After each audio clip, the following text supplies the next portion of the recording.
Thank you so much, Amy. It is really great to be back here.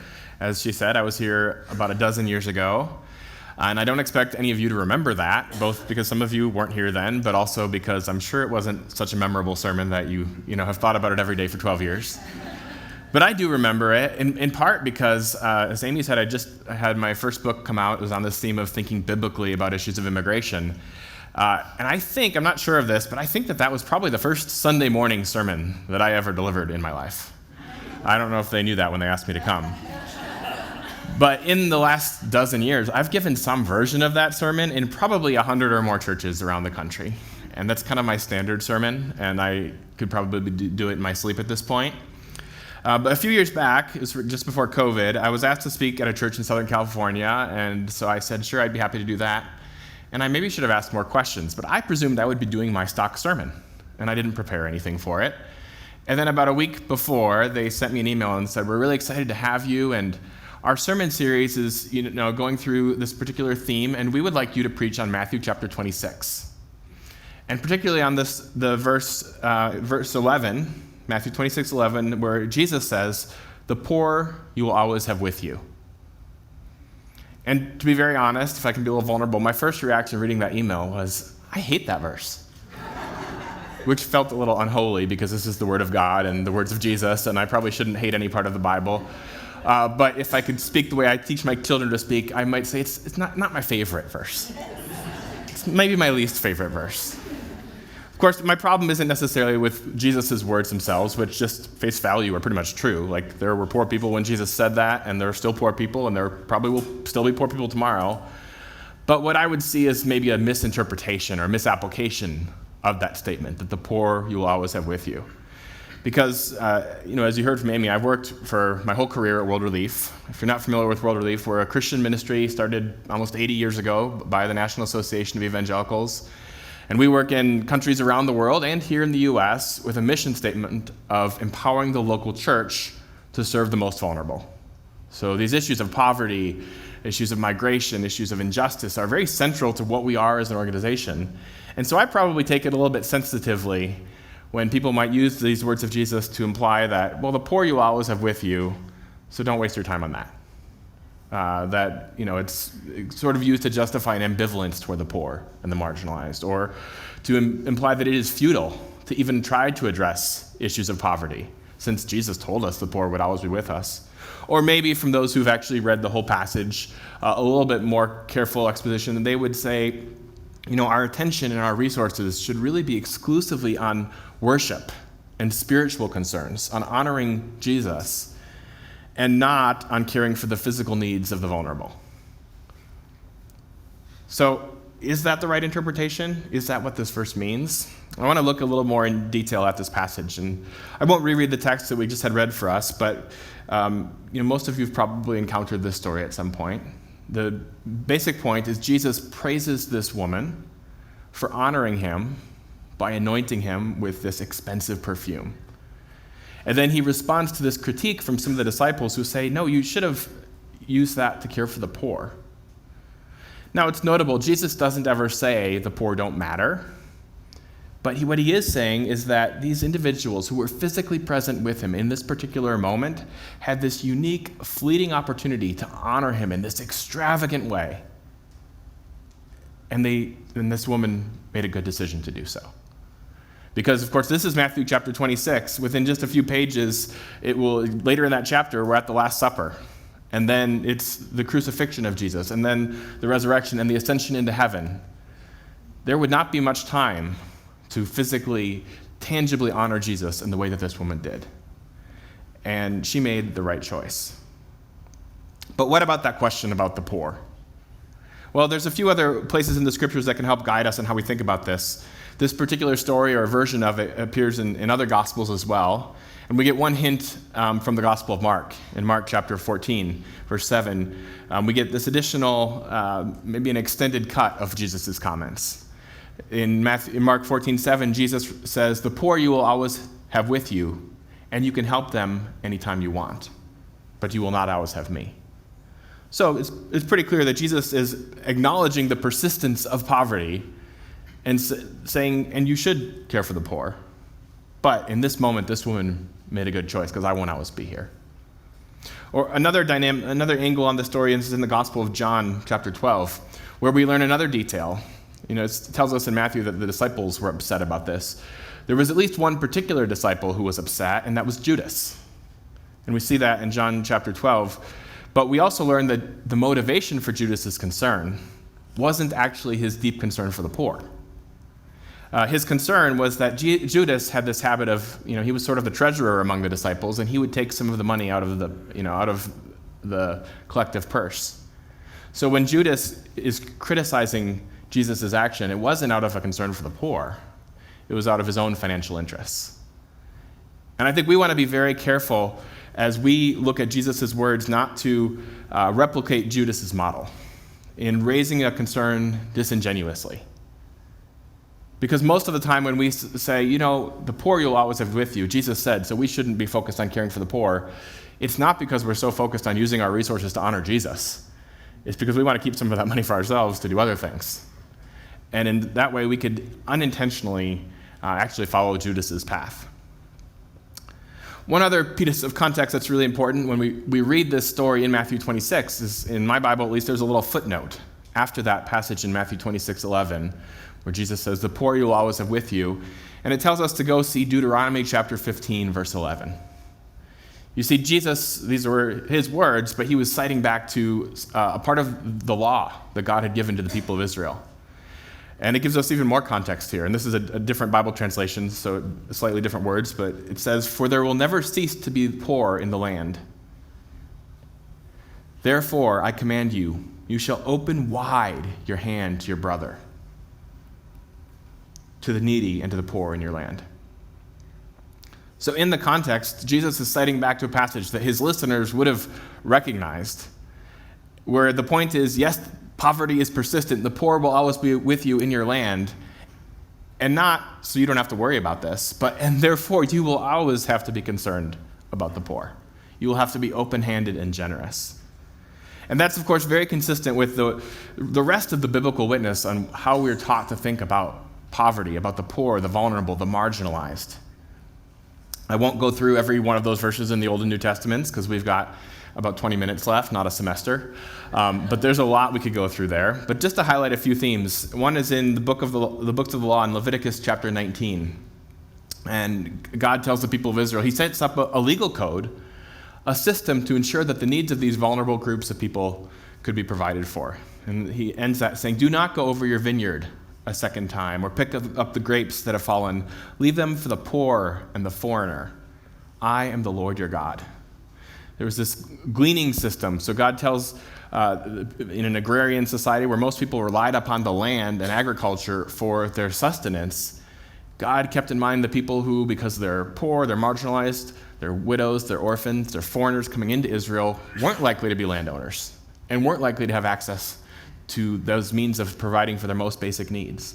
So he sets up a system to ensure that his people would provide for those who are marginalized. This carries on into the books of the prophets, when God speaks through prophets on multiple occasions to the leaders of Israel, and in some cases, leaders of neighboring countries, rebuking them for their unfaithfulness to God's command to care for the poor and the vulnerable. I want to highlight one passage in Jeremiah chapter 22. God sends Jeremiah to a king of Israel. He says this, "This is what the Lord says. Do what is just and right. Rescue from the hand of the oppressor the one who has been robbed. Do no wrong or violence to the foreigner, the fatherless, or the widow, and do not shed innocent blood in this place." And skipping a few verses, he goes on and tells this king, "Woe to him who builds his palace by unrighteousness, his upper rooms by injustice, making his own people work for nothing, not paying them for their labor. He says, I will build myself a great palace with spacious upper rooms. So he makes large windows in it, panels it with cedar, and decorates it in red. Does it make you a king to have more and more cedar? Did not your father have food and drink? He did what was right and just, so all went well with him. He defended the cause of the poor and needy, and so all went well. Is that not what it means to know me? Declares the Lord." It's a pretty powerful passage where God sends Jeremiah to this unjust king and reminds him of his own father, who had been a fairly just king, King Josiah, who had cared for the poor, who had cared for the vulnerable, the needy, the foreigner, the widow, the orphan. And God makes this care for the vulnerable central to the idea of seeking justice and of knowing him. So that's a few themes from the Old Testament. Of course, there are things in the Old Testament that most Christians do not believe are binding on us as New Testament Christians. So it might be a reasonable question, well, are these many commands of God to the people of Israel to care for the poor, do those carry on in the New Testament, or are those things that somehow Jesus has invalidated and we don't have to worry about? Well, Jesus answers that, I think, pretty clearly, among other places, when he's asked, well, what is the greatest commandment?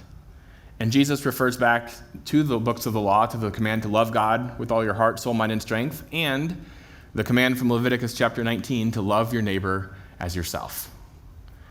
And if he left at that, we might have a little wiggle room here. But the legal scholar in the story in Luke chapter 10 asks for some clarification. Okay, well, who is my neighbor? And Jesus' response is a story. It's the story we think of as the parable of the Good Samaritan.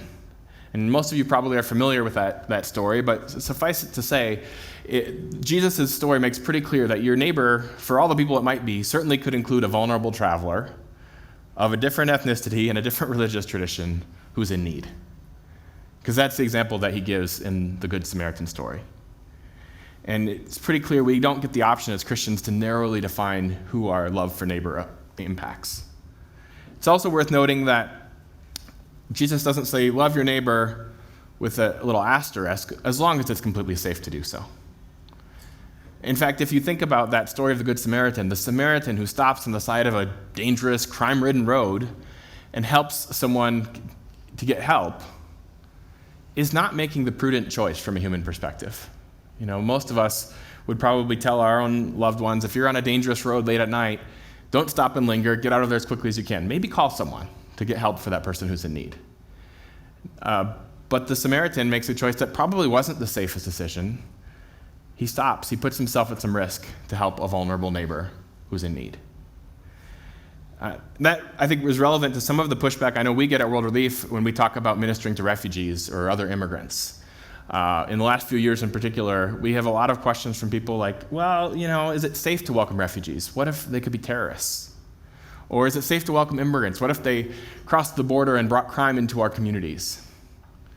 There are good answers to those questions, but fundamentally as Christians, our call would be to love our neighbor even if there was some risk. Conveniently, there is actually very little risk, and it's worth knowing that.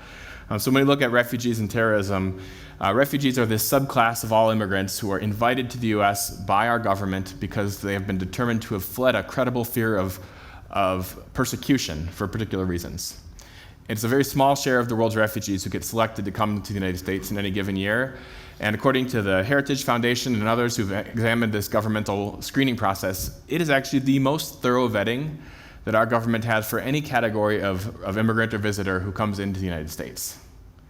It has also been an incredibly effective process. Since the Refugee Act was signed into law back in 1980, there have been roughly 3 million refugees resettled to the United States, and not a single one has taken the life of an American citizen in a terrorist attack. Now, that's not to say that it's a perfect system or that we can't expect our government to always be improving that system, and of course they have been since 1980. But it is to say, sometimes I think as Christians, we've so focused on the question of, is the government doing its job, and maybe not looking very hard for the answers, that we've forgotten to ask the question that was asked of Jesus, which is, who is my neighbor? And to be the people who care for those who are poor, who are vulnerable, who are fleeing persecution. Or someone might then say, okay, well, that's refugees who I just learned go through this uniquely thorough vetting process, but what about someone who just snuck into the country, crossed the border illegally, there was no inspection? Isn't that a concern? And I would say our view at World Relief has long been that is a concern, and we have affirmed for a very long time that our government, which is has an obligation, has a calling from God to maintain order and maintain security, should be ensuring that we have secure borders. Should be doing whatever is possible, reasonably possible, to keep out anyone seeking to do harm. That is a fair expectation on our government, and we've advocated for that over the years. On the other hand, it's not particularly fair to presume that people who have come unlawfully, who've either crossed the border unlawfully or maybe overstayed a temporary visa, are disproportionately a threat to public safety. And I say that because we also have a lot of data on that question. Most of those people have been in the country for a decade or longer, so if their goal was to commit crime, they've had adequate time to do so. And for the most part, they have not done so. The best evidence we have for that is actually out of Texas, so that's not just a mistake to give you Texas stats, because I was in Texas a few weeks ago. Texas happens to be the only state out of the 50 that tracks the immigration legal status of felony convictions. It's also a pretty good state to look at because they have the larger number of undocumented, unlawfully present immigrants than any other state besides California. And what you'll see, I know you can't read the details of that graph, but the blue category, which is the top, is native-born U.S. citizens, which is my category. The middle category, red, is lawfully present immigrants. That would include anyone resettled as a refugee. And the bottom category, the green, is unlawfully present immigrants, those who either crossed the border unlawfully or overstayed a temporary visa. And in each of those categories of crime, immigrants actually have lower rates of crime than native-born U.S. citizens. Now, I don't tell you that to convince you that you should be afraid of your U.S. citizen neighbors. Just to say that it's not particularly rational to be uniquely afraid of your immigrant neighbors. But again, to go back to Jesus' words in the Gospel of Luke, our call is to love our neighbors, full stop, period, even if there was some risk. Our call is to love our neighbors. And Jesus clearly thinks of the poor, the vulnerable, in that category of our neighbors. And that carries on into other parts of the New Testament as well. When there's a little bit of a conflict in the early church on that question of, well, how much of this law that God gave to the people of Israel is binding upon a Gentile follower of Jesus? And there's a bit of a debate over that. Paul confers with the elders of the church in Jerusalem, and they come to the conclusion, he reports on this in Galatians 2. He says, all they asked was that we should continue to remember the poor, the very thing I had been eager to do all along. So, throughout the scriptures, it's pretty clear that God loves the poor. He calls his people to love the poor. Jesus, in Matthew 26, is pretty clearly not saying the poor don't matter or that it's futile to care for our vulnerable neighbors. What Jesus is saying in this particular passage is that this woman had a unique, fleeting opportunity to extravagantly honor Jesus in that moment because he would not be physically present with them forever. She was preparing him for burial. Within a few pages in the Gospel of Matthew, Jesus is dead. And a few pages more, he is risen and ascended into heaven and no longer with us in bodily form. So she had this unique opportunity to tangibly honor Jesus with this expensive perfume, and she made the right choice. But here's the really crazy thing. The chapter just before Matthew chapter 26, we actually see that we do still have an opportunity to extravagantly honor Jesus, albeit in a less tangible and sort of mystical way. So I want to read from Matthew chapter 25, starting in verse 31. When the Son of Man comes in his glory, and all the angels with him, he will sit on his glorious throne. All the nations will be gathered before him, and he will separate the people one from another, as a shepherd separates the sheep from the goats. And he will put the sheep on his right, and the goats on his left. Then the king will say to those on his right, "Come, you who are blessed by my Father, take your inheritance, the kingdom prepared for you since the creation of the world. For I was hungry, and you gave me something to eat. I was thirsty, and you gave me something to drink. I was a stranger, and you invited me in. I needed clothes, and you clothed me. I was sick, and you looked after me. I was in prison, and you came to visit me." Then the righteous will answer him, "Lord, when did we see you hungry and feed you, or thirsty and give you something to drink? When did we see you a stranger and invite you in? Or needing clothes and clothe you? When did we see you sick or in prison and go to visit you?" And the king will answer them, "Truly, I tell you, whatever you did for one of the least of these, my brothers and sisters, you did it to me." You did it for me. So Jesus is saying in this passage that there is a sense in which by feeding the hungry and visiting the prisoner, by caring for the sick and welcoming the stranger, we are doing so to him. Mother Teresa once described this as encountering Jesus in the distressing disguise of the poor. Now, this obviously is not quite as direct as having Jesus physically in front of to anoint with an expensive perfume, but there is a real sense in which if we want to extravagantly honor Jesus, we can do so now, in 2022, because the poor are still among us, in the form of the hungry, the sick, the prisoner, the immigrant, the refugee. I should also say that there's a bit of a scholarly debate among biblical scholars over when Jesus says, so, the least of these, my brothers and sisters, does that specifically mean fellow Christians who have been adopted into the family of God through Christ? Or is it more broad than that? Is it fellow brothers and sisters sharing humanity? Advocates of that view would point to a passage in, for example, Ephesians 4, where God is described as the one God and Father of all.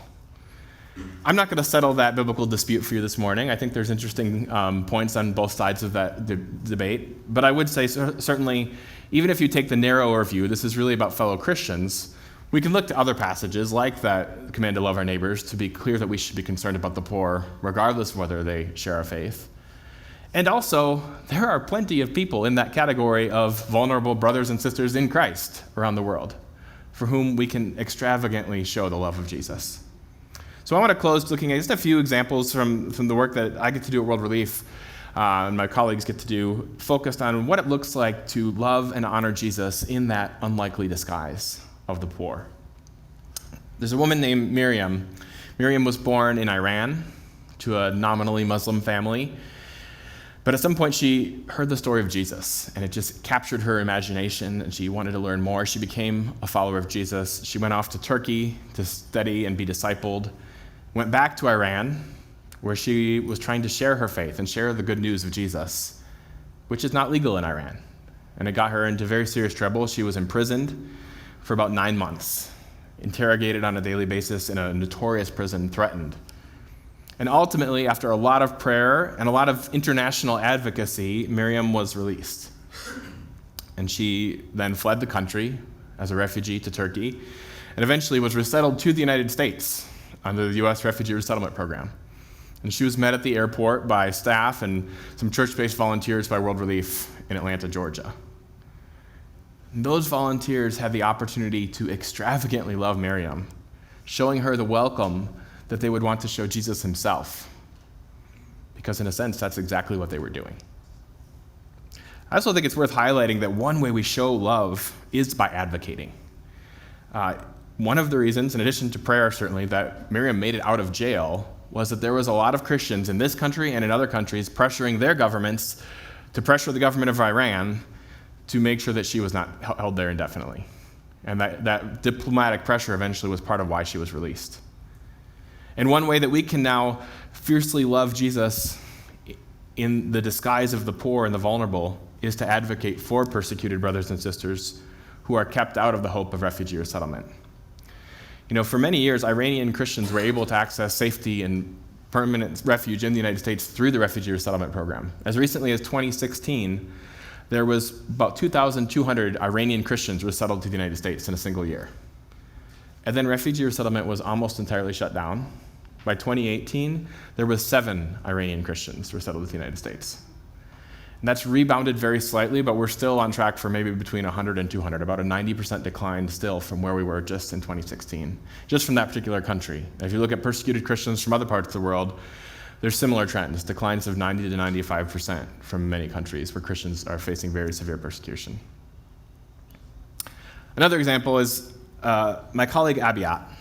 Abiat is originally from Ethiopia, but she leaves World Relief's work in South Sudan. If you've followed the situation in South Sudan, it's a country where most people profess to be followers of Jesus. In fact, that was part of the persecution that a lot of South Sudanese people faced from the government of what's now Sudan, the northern Sudan, prior to independence in 2011.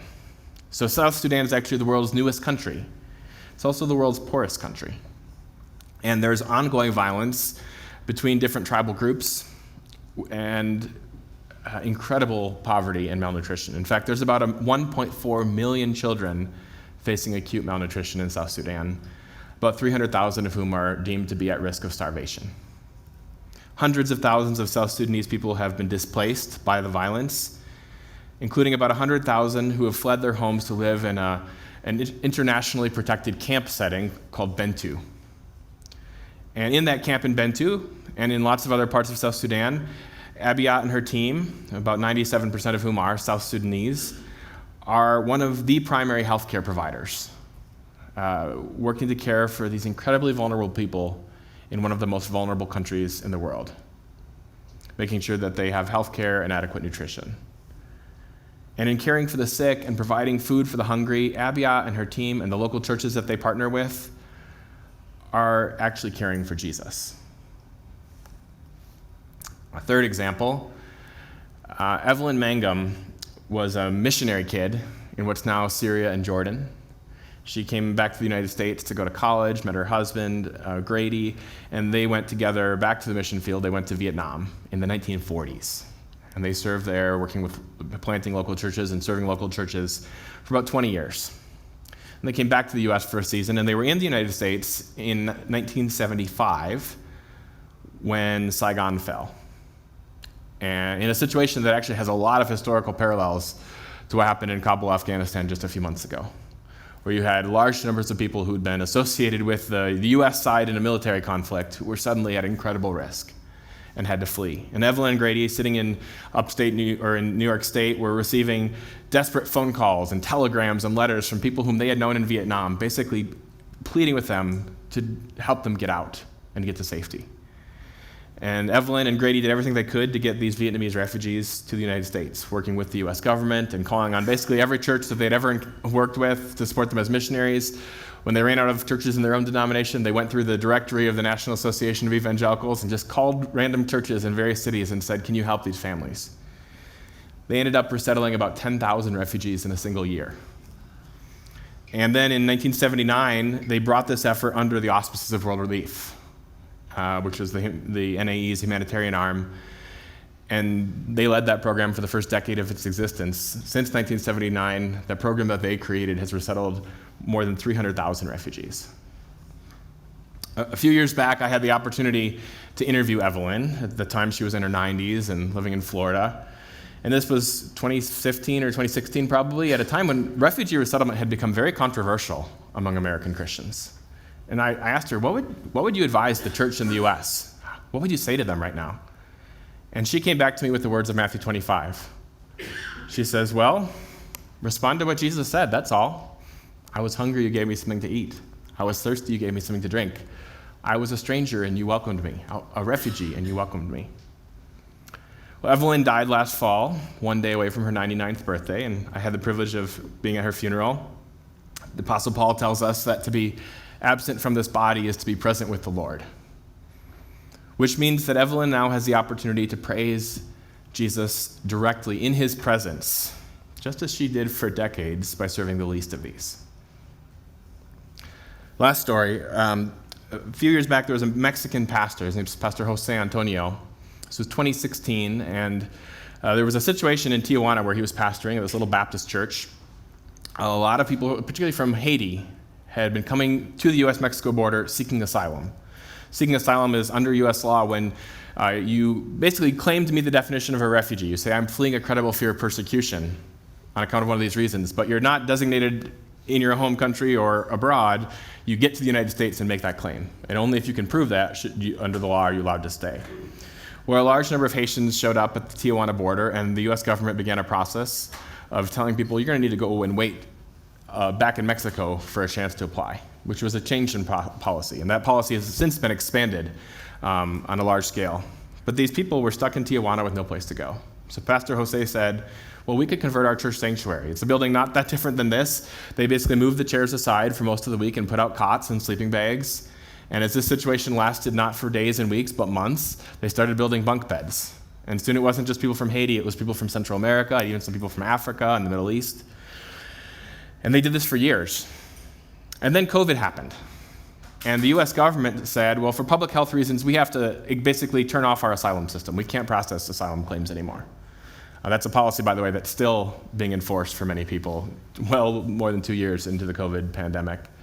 although that's under a bit of debate right now. But for Pastor Jose, he didn't feel he had the opportunity, or could as a Christian, just say, well, sorry, there's a pandemic, you need to all leave. He continued to serve people who ended up waiting in some cases for years.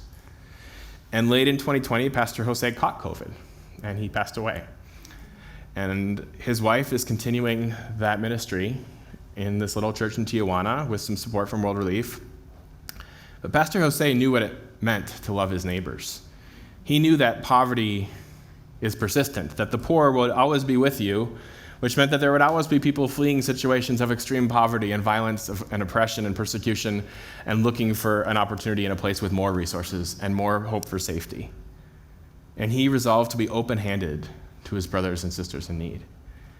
He didn't have the opportunity to anoint Jesus' head with expensive perfume, but he knew that by giving food to the hungry and clothing to the naked and welcoming the stranger, he was actually doing so to Jesus himself. And again, Matthew 25 tells us what Jose heard. It's the same thing that Evelyn heard and what many others heard who have been faithfully and usually quietly caring for the poor and vulnerable among their neighbors.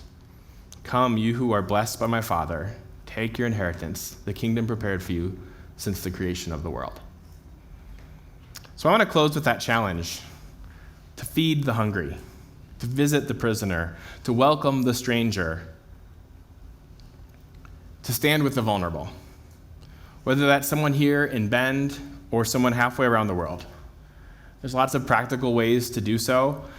One thing that you could do is to stand with the vulnerable and love your neighbors, and in doing so, extravagantly show the love of Jesus, is be a part of The Path. The Path is our community of people who sustain that work of World Relief all over the world. If you want to, you can scan that QR code or text the number there, the word PATH, to 833-511-0491. You can, tell you what to do if you're interested. Maybe it's volunteering here in this community. There's a migrant farm worker community not far from here. There could be all sorts of opportunities. Maybe it's redirecting long-term what you do with your life, to be standing with those who are vulnerable. Maybe it's advocacy, speaking against unjust policies that impact the poor, the refugee, the prisoner. But what my challenge to you is to not get to the end of your life, whether that's at 98 or in your 50s or even before that, and to find that you've left this undone. Because poverty is persistent. The poor will always be among us. But the poor are also our neighbors, whom God commands us to love. And when we show love for them, we're actually showing love for him. So I'll close. As we think about encountering Jesus in the poor, we're going to transition to encountering Jesus at the table in communion. So I'll invite Amy to come up.